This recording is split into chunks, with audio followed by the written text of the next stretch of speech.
If there's one cooking question I get asked all the time, it's how do you prevent food from getting stuck to a pan?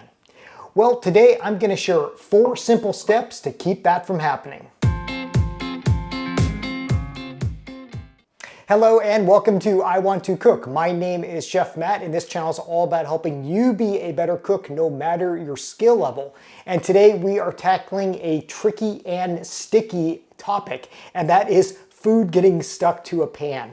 Now, this most often happens when you're cooking a protein, something like steak or chicken or seafood. And what ends up happening is the food is getting stuck to the pan and you're trying to use tongs and you're tearing it apart and pieces of it are getting impaled in the pan and it's just no good. It happens to the best of us. It's happened to me, but there are some easy steps that we can take to prevent that from happening. Now, of course, if you're using a nonstick pan, this isn't an issue, but nonstick pans aren't really the best for searing, and that's what we want to do today. So to demonstrate, I'm going to use a stainless steel pan, and we're going to use some thin cut fillets of chicken breast. Now, you'll also want to watch until the end of this video because I'm going to show you why actually a little bit of food sticking to the pan is a good thing. Now, the first step for preventing food from getting stuck to a pan is actually taking it out of the fridge. And you might be thinking, well, of course I'm going to take it out of the fridge. But what I mean is take it out of the fridge and let it kind of come up to temperature a bit.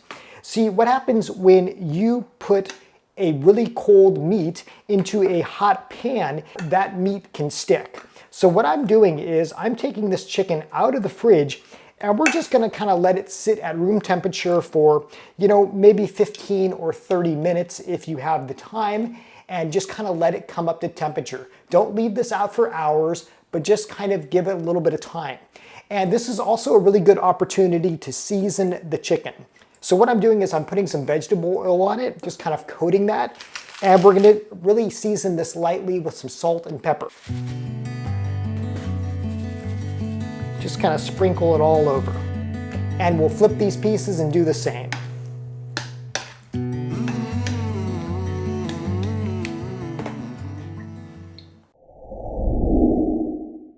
Okay, our chicken has been out for about 20 or 30 minutes. It's kind of coming up to temperature. The second step is to heat your pan first. So we are going to heat this pan over about a medium flame and just let it heat.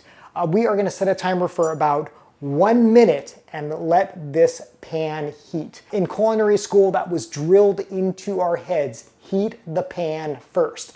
This is one of the biggest reasons why you are getting food stuck to your pan, is because the pan is not hot enough. And when you put that meat or you put whatever you're cooking in it, it doesn't properly sear and it ends up not only sticking, but not really searing that food and just kind of making a kind of a bland, unappealing entree.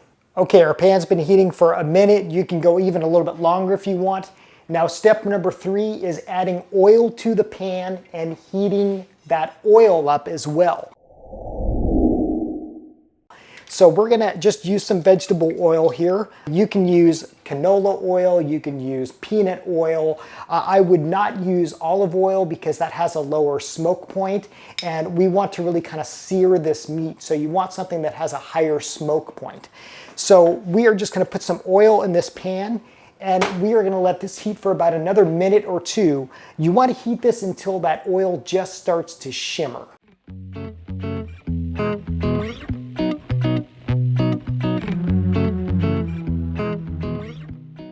Okay, our pan with the oil has been heating for about another 2.5 minutes and the oil is just starting to shimmer but not smoke. That's exactly what you want.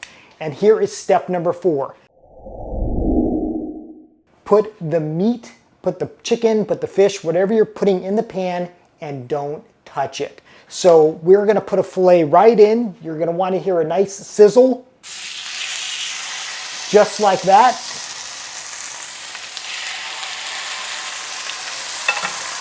Now just leave it alone. Let this cook. We're gonna let this cook for, let's say, 2 or 3 minutes, and I'll show you how to check on it to see that it's ready to flip.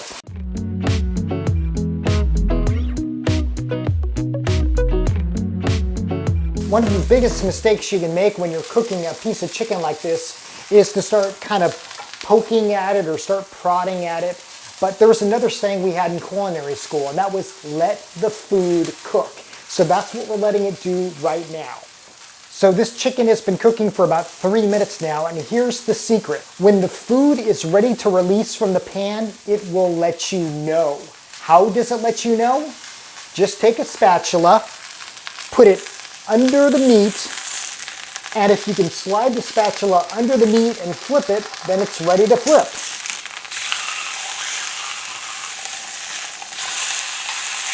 Just like that. See, we have this beautiful coloring of the chicken, and that's all you need to do. So we're gonna let this cook for another few minutes until it reaches the proper temperature, in this case 165 degrees, and then I'm gonna show you why a little bit of sticking is actually a good thing.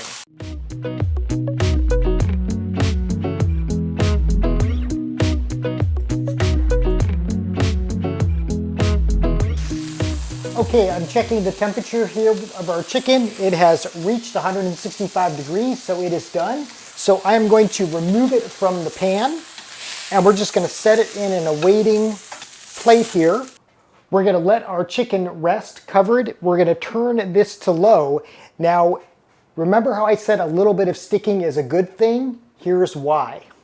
You see all this kind of left over in the pan? That is called fond, and that is absolutely delicious stuff. Fond is French for foundation, and you don't want to throw this away. We're gonna make a sauce out of it.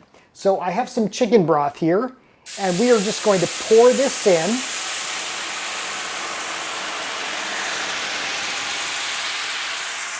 This is called deglazing a pan. And what we're gonna do is we are going to scrape up all those good bits, and we're gonna make a quick sauce for that chicken. So we're just going to turn this back up to about medium.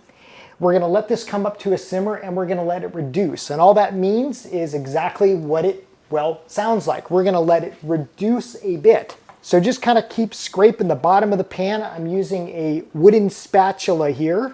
And all those bits are just so flavorful.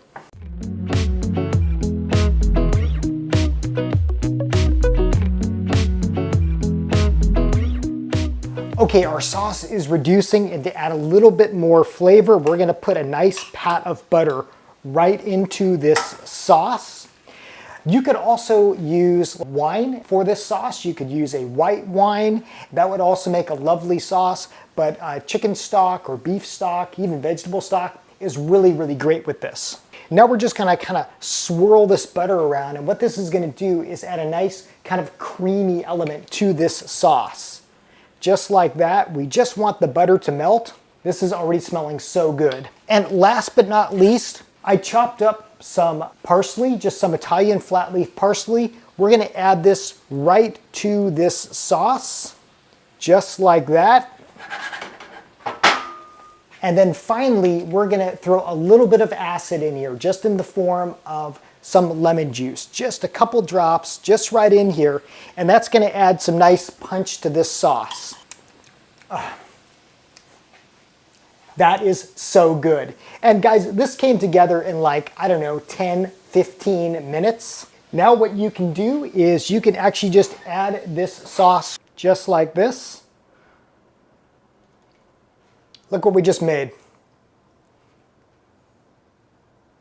Does that look fantastic or what? And yes, this tastes as good as it looks. So there you go. There are 4 simple steps to prevent food from sticking to a pan. I hope this helps you whether you're cooking your next steak, chicken, or fish. And remember, a little bit of sticking is good because you can get a wonderful sauce out of it. As always, thank you for watching. Thank you for subscribing. If you are new to the channel, welcome. Welcome to my kitchen. I am so glad that you are here. Until next time, I hope you want to cook.